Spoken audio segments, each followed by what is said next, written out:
So becoming a VTuber, I can actually explain this quite well. So the first step to becoming a VTuber is obviously getting the VTuber software. The software that I currently use for VTuber software is called VTube Studio. You go on to VTube Studio and you have to have a camera for this. But most people will use a Apple phone because it has the best tracking on VTube Studio. As you can see, my lips, I have to be extra animated in order to actually be able to get the lip movements that I want to do, because I refuse to use Apple products because I'm not an Apple fan. I don't think I should have to lock myself into being an Apple product person. So I have a little bit extra animation and facial maneuvers I need to do. But once you get to VTube Studio, if you look on the upper right corner, there's a button over here. In fact, I could probably go like this, actually better with display mode. If I go like this.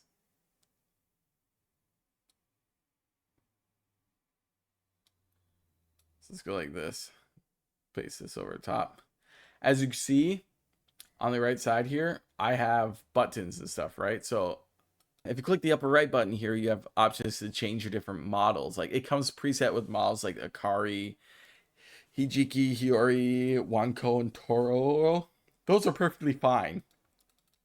It's okay to use free models. There's tons of free models online you can find. It's okay to use those until you save up for your own thing. Most people will get a custom model. They'll find an artist on a site like VGen. VGen allows you to get a whole commission a whole bunch of reputable artists for stuff like channel overlays and VTube models and backgrounds and stuff like that, right? And like splash screens and stuff.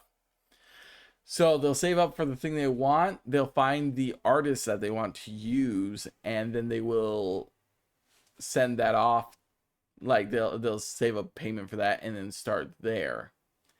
My model mommy, because I mean you can do it yourself. It's a long process to make this stuff, and I currently don't have the skill set for that, but is doable to do it like by yourself. Some people will start off as a PNG tuber. And what that is they'll have a little PNG in the corner that blinks on and then blinks off when they need to, or when they're talking, which is an option. You can easily do that through like Fugue Tech or something like that if you want. But for me, after you get your model and stuff, you pay for it, you find the artist you want. Mine was about $400, and Rina Megumi set me up really well. She's very affordable and very wonderful and very sweet, and I recommend her 100%. I'll probably link her, and she's actually in the community. If you reach out to her and stuff and you have the money for it, definitely she is I 100% recommend it.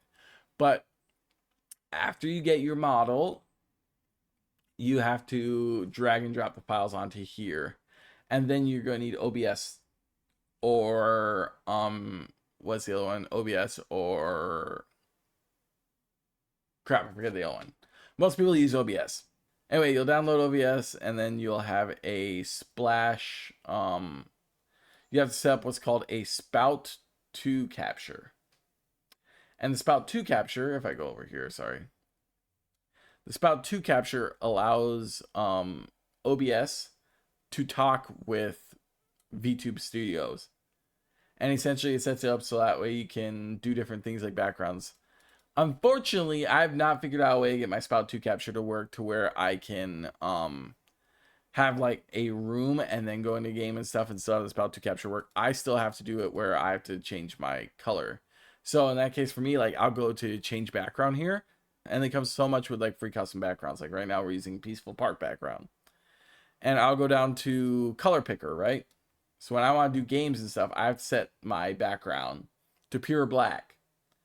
And what that does is that allows transparency. If we go back into there and we go back to color picker, as you can see, as the option transparent in capture, right? So for me, black is transparent in capture. If I did something like green, for some reason it won't be transparent in my capture. If I did a red or something like that, I can't get that to work in capture. But black works for me, right? So I get black set up there. Now, after you get that set up, if you're doing just gaming, you can like lock your model dragging, so that way I can't drag my model there. And then you have options to load and unload certain things. But you also have options for setting up settings, like if you want to do scenes like the head pat, like if so that way I can set up like on my sides panel here if I want to get head pat to go. I can link it through VTube Studio so that way my head pat goes off. See? And that's under your item scenes and hot scenes and stuff. But the important one here is settings.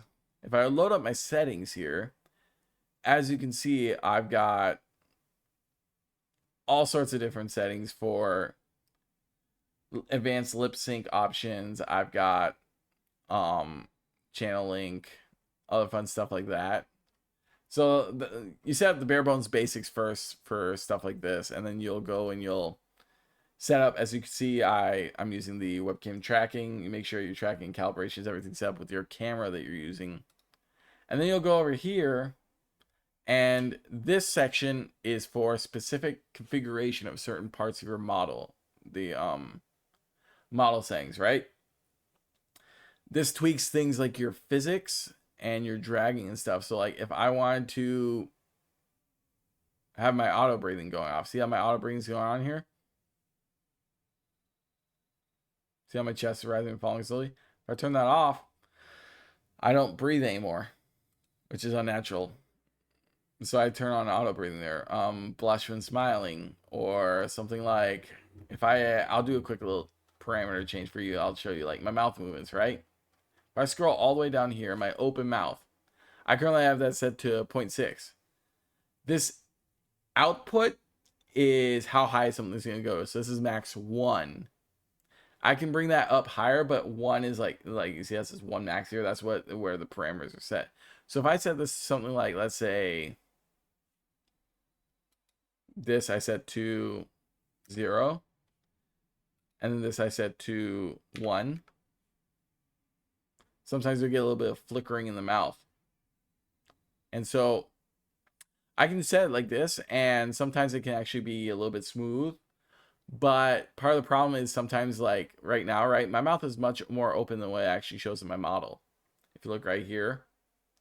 So I actually have to define things a little bit more. I want my people to see more mouth when I open up. So other than doing big, large mouth movements like this, which can hurt my face, I can turn these down. So for me, I have 0.04 right now, which is my current setting. And then I slowly tweak this down. So like 0.8. And I see how 0.8 feels. Do I like that? Does it feel smooth enough for me? Honestly, 0.8 is actually doing quite well for me right now. I can even drop that a little bit lower if I want. 0.7. This is like in tenths decimal percentage points. We were on 0.6 right now, right? Like this. And that's, you can see there's a little bit of choppiness, but it also allows us so that way I have smoother mouth movements. So if I bring this up to 0.7 though, like let's say 0.75, it feels slightly smoother, but it also doesn't open nearly as far to get stuff taken care of. So as you can see, adjusting all this and getting it fine for what's your setting is specific for your model and for who you are in your face as a person. Then after that, you have other certain settings like here, which are my hotkey settings. So like if I hit 7 here, right? Sorry, if I hit Alt 7, I have this specific model. Or if I go Alt 9, I can draw my sword. Or 4, or sorry, one sec. What is it? 5, I can point. 6, I can thumbs up. 8, I don't think I have anything on there, but I do 1, 2, 3, 4, 5. You see, I got different settings I can arrange there. So that's how this was. So essentially, after you set up all that, you go in and you can actually start vtubing. And like I said, all that is just connected to your spout. Select your background and then link it to your OBS or to your Steam, or not your Steam, your Twitch, sorry. Link it to your Twitch. What you'll do there is, I know this is going to look god awful, but we're going to do it anyway because I'm lazy. We go up here, we go to File, Settings, and as you can see here, I've got different options. I've got Stream, right? So I'll link my stream key there. And then I'll do my output windows. I recommend enable enhanced broadcasting because that allows people of all different bit rates to be able to take care of stuff. And once those two are set up and your appearance and all this other stuff here, and you set up your microphone down here, your different microphone settings, you like right click and set your properties and stuff for your microphone and all the different windows and stuff you want, you're pretty much ready to start VTubing. The only difference is like if you want overlays, which is like how my chat appears up here. That I currently use Streamlabs for and Stream Elements. The problem is I'm going to need to, if Streamlabs does get sold, I'm going to need to update that and figure out another method of doing that, which I was looking at Streambot, which is an option that could potentially fill in for that. But yeah, essentially all you do after that is just hit the start streaming button and go live and have fun. And that's my quick, dirty rundown of how to start VTubing. It's not the best rundown, but it is quick and dirty. And it should get the bare bones basics. But yeah, definitely find an artist you like if you're going to want to get your own custom model. An artist whose style you like and who's within your price point.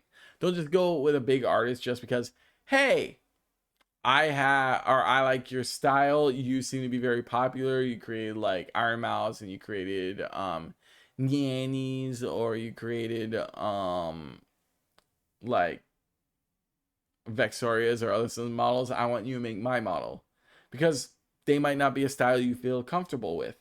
They might not be within your price point when you're first starting out. They might not be within a specific thing, or they might have specific processes for stuff. Definitely find somebody that's within your budget that fits a style that you want and a feel that you want for your channel on there. Another tip I would give is don't expect to get a whole lot of followers immediately. The market is saturated. Very few people actually, yeah, that's what VTubing helps. So a big thing with VTubing is, or streaming in general, right? I don't have to have a camera. I can, if I want to turn on my camera, do that. But for me, I like a little bit of the privacy and anonymity that VTubing gives me. So that being said, I like having a VTube model because it allows me to do that. I'm still able to interact with chat, get lip movements, and show like live real-time reactions, and not have somebody staring at a blank screen going haha without actually being able to. So PNG modeling, or even VTubing itself, even if you're just using a borrowed model or a free model for a long time, very much helps with that. But knowing how to set things up is definitely, you don't really need a specific process to become a VTuber. You essentially just need yourself a model, VTube Studio, or stuff like the premium version of VTube Studio, and you're all good to go. You don't really need anything else, anything fancy more than that. Just be you, yourself, your personality, and have fun with it. Most VTubers quit after the first year because they're like, oh, I'm not profitable. I'm not seeing viewers. I'm not seeing this or that. And that shouldn't be the mindset. Like, I went into VTubing not with the mindset of, oh, I want to be, I mean, I'd like to be famous.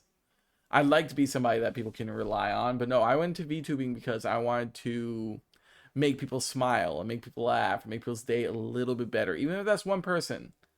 So even if that's just giving advice on how to do VTubing, or how to present things, or even just like cracking dirty jokes or dad jokes, or watching me completely fail at a game. If somebody smiles and it makes somebody's day better, then my job has succeeded. I feel happy as VTuber. I've accomplished what I needed to do. So find the reason why you want to stream first. Find the reason why you want to do something.